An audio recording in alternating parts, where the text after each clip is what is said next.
Hey everybody, welcome to etrailer.com. I'm Bobby, and today we're taking a look at the CURT Premium 4-bike rack carrier here on the back of our Ford 2020 F-150. Now this is going to be an excellent way of getting a bunch of bikes to where you guys want to go. Now right out of the gate, your truck is going to offer you a lot of different ways to carry your bike. Obviously, we have a pretty spacious bed here that we could definitely utilize. Of course, you always just toss them in there. However, you're going to start leading to your bikes and your bed starting to get damaged. Now, there are a ton of different ways of also clamping either onto the side or utilizing a tailgate pad. And in fact, that seems to be an excellent option if you're looking to get a ton of bikes up there and primarily doing a lot of mountain climbing. That can be an excellent option. Definitely recommend taking a look at that if you guys are wondering which bike rack to actually get for yourself. However, the CURT is also going to offer you a lot of different awesome little suggestions for yourself and give you a lot of features that you might like to actually keep your bed open. Of course, that can be great for getting a lot of different cargo in there. Bikes definitely take up a lot of room, even if they are just on those tailgate pads, and especially if you have a short bed like here today with our 5.5 bed, you're going to lose a lot of that space relatively quickly. So this can be a great way getting those bikes out of the bed of your truck and onto the very end here. Now it is definitely going to add just a little bit of length. However, I think you're going to really like this hanging system. As you can see, you are going to have that dual post system, going to make sure that our bikes aren't going to be tilting, not going to be bouncing as they sit on here. And a lot of times you start seeing an issue with step through bikes, women bikes, and kiddos bikes on these kind of hanging style. But the CURT Premium is going to give you this awesome little feature. This is the big thing of this guy. As you can see, our arms are tapering into the inside here. So a lot of times we have to end up getting a bike adapter bar to allow us to utilize those different styles of bikes if we don't have a good horizontal element. But as you guys can see here, this tapered in is going to make it really easy for us to throw in those kid bikes, step through bikes, and even those women bikes that might have trouble on here without the need for those pesky bike adapter bars. They're one more thing to keep track of.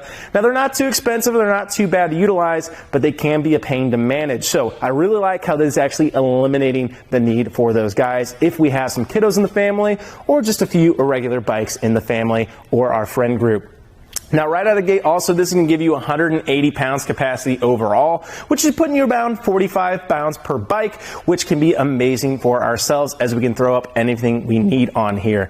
On the very end, too, you are going to see little reflectors there. I like pointing them out just because we do have an all-black rack, and it's not that common in the industry to actually have reflectors on the end, and it can be a huge help, especially if you have those long road trips, or if you're coming home late after some dusk riding. This can be a great way of alerting people where we are so we don't have any accidents on the road.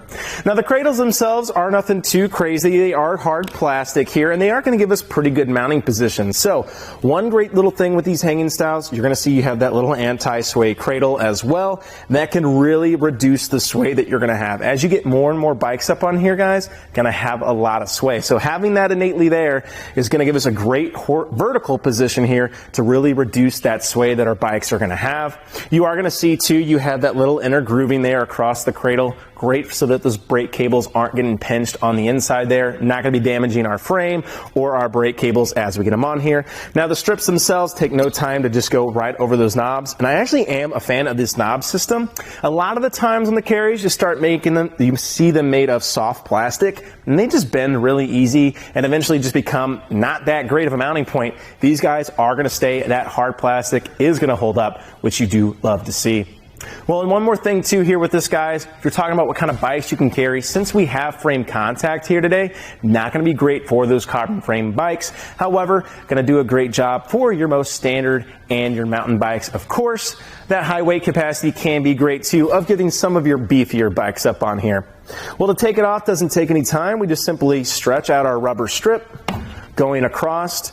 I like to go ahead and give myself as much contact across the frame as I can get, as you guys can hopefully see. It does a great job of holding down our bike, making sure we're not having it pop out and causing any kind of damage. Again, here is our anti-sway. As you can see, it does a pretty good job of bringing it right back in line. Of course, it's never going to stop it innately. You do have a rubber strip here, but it does a great job of bringing this back in line and not letting it swing too much, which is really where you're going to see any kind of damage come from. So, like that, we can reduce that. And as we are released, I can just simply grab my bike and walk it off, and we are good to ride already. So great quick little solution for ourselves. The one thing with it too, when we are mounting, I like how long these strips are, guys. They just hang there. They're not in my way. I can simply bring my bike on a position, get it set, and it's very easy to mount these guys. Doesn't take any time at all. We just simply stretch out our rubber strips and they're on there. So one great little thing with this too, we don't have to worry about our clearance nearly as much, as our hanging style is keeping our bikes well and up out of the way. The things we will have to look out for clearance is down here, and as we move our way there, we'll go ahead and get that measurement. But one important measurement to keep in mind is how much length we're adding to our vehicle. The Ford F-150 already a little long here, so let's go ahead and see what exactly we're working with. From the rear of our bumper here, I'll go ahead and utilize that little safety cable there to help me stabilize there, if I can. From the end of our carrier here to the very end of our bumper here, guys, sorry, trying to get this set here, is putting us right under 37 inches. So about 36 3/4 from the end of our bumper. Definitely not too much space here, especially for a 4-bike rack carrier. I am liking how close it's sitting here on the inside. And we do have a way of quickly shortening that down. Here right at the top, we're gonna have a simple spring clip and pin system. All we gotta do, pop that spring clip, give a little bit of support on our mast. Taking that weight off can make it way easier to take this out and bring down our arms. Now we're not gonna go all the way. We're gonna find where that perfectly aligns once again. And with just a little wiggle and a little eyesight, it can go a long way. Get that pin set back in place. And there's our spring clip holding in. In this position, you're going to see just a little bit of wiggle here as it sits there. However, with this being so far back, I definitely don't think we're going to feel it or hear it. So it shouldn't be too much of a bother, especially if we're just trying to get this in the garage or get us a little bit of maneuverability to get around. And as you guys can see here, from the rear of our bumper to the end of our carrier now is putting us right under 12 feet there, maybe just right at it actually. So 12 inches there from the back there. Definitely going to be nice that we only have a foot to worry about. Definitely not going to have any trouble getting this in the garage, or at least into those pesky tight parking places with our Ford here today, which can be excellent for ourselves. Now, one really awesome thing with this guy too, though, we actually have a way of tilting this away from our tailgate, allowing us to get a quick little access to the back here. We're going to go ahead and start with this little hand knob here at the bottom just to loosen our mast, and that does an excellent job of reducing the play. As you can see, this is really going to start shaking now. And all I have to do is remove this clip and pin, and now I can go ahead, lift up on this hand knob, and bring my mast down. Now you're not going to get full access to the back here, guys. As you guys are going to see, we are going to make contact here today, and we definitely want to be supporting that. As you can see, gently lowering it down, not going to do anything to us here today.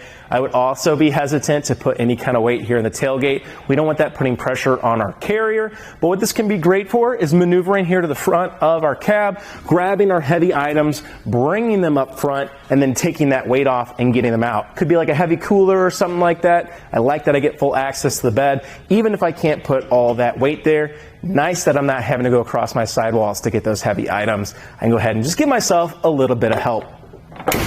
Well, to bring this up, we just simply support our mast, bring it into position here. That's going to drop in place, holding it for ourselves. And then we're going to simply put in our pin again. And with just a little wiggle, it'll go right in place. That retaining clip goes right back, like so. And then make sure we are tightening that hand knob on the back. It does an excellent job of reducing that play that our mast is going to have, which is really going to help us prevent any damage to our bikes as they are hanging on our mast.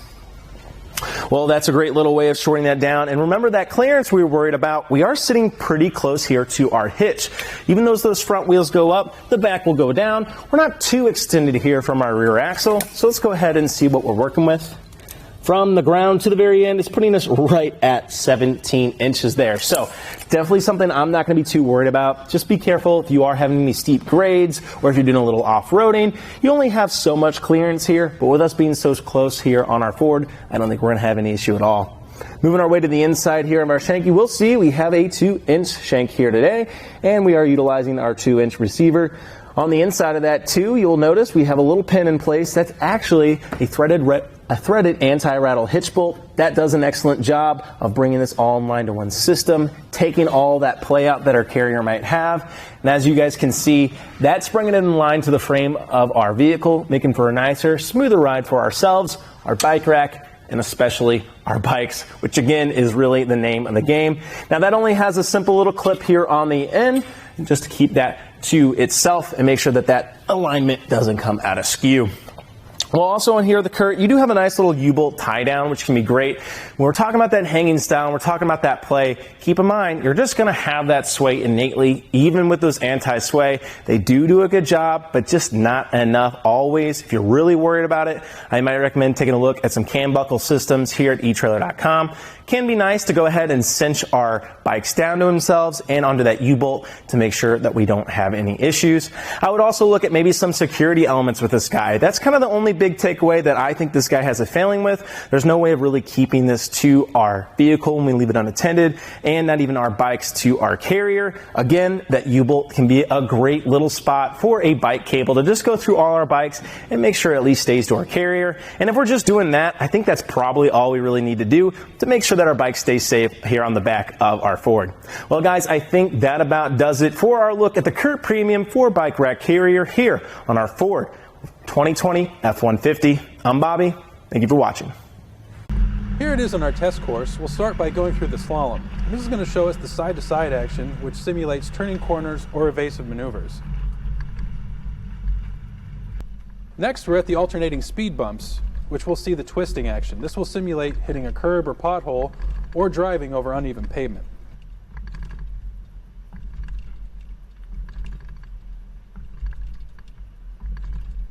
Finally, we have the full speed bumps, where we'll see the up and down action, which is just like driving out of a parking lot, garage, or driveway.